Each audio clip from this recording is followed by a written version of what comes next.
আঘাত করেনি, তাকে তারা খাইয়েছে, ভাত খাইয়েছে, কথা বলেছে।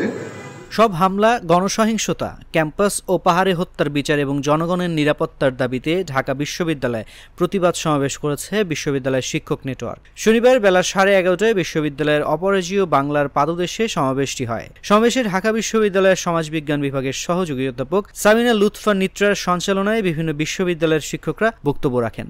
সমাবেশে ঢাকা বিশ্ববিদ্যালয়ের ক্লিনিক্যাল সাইকোলজি ও বিভাগের অধ্যাপক কামাল উদ্দিন বলেন, ফজলুল হক হলে যে লোকটিকে মেরে ফেলা হয়েছে তাকে শুধু আঘাত করেনি, তাকে তারা ভাত খাইয়েছে, ছবি তুলেছে, কথা বলেছে, তারপর আবারও আঘাত করে একেবারে মেরে ফেলেছে। একজন মনোবিজ্ঞানী হিসেবে আমি যেটা বুঝেছি, এই কাজগুলো যারা করেছে তারা চরমভাবে মানসিক অসুস্থ। একজন মানসিকভাবে অসুস্থ ব্যক্তিকে তারা তাদের বিবেক দিয়ে, মানবিকতা দিয়ে দেখেনি। তারা হত্যার নেশায় এই কাজটা করেছে। হয়তো তারা পরে বলবে এই কাজটা তারা ইচ্ছাকৃত করেনি, কিন্তু যে প্রক্রিয়ায় এটি ঘটেছে এটা তাদের বিকৃত মানসিকতারই প্রমাণ।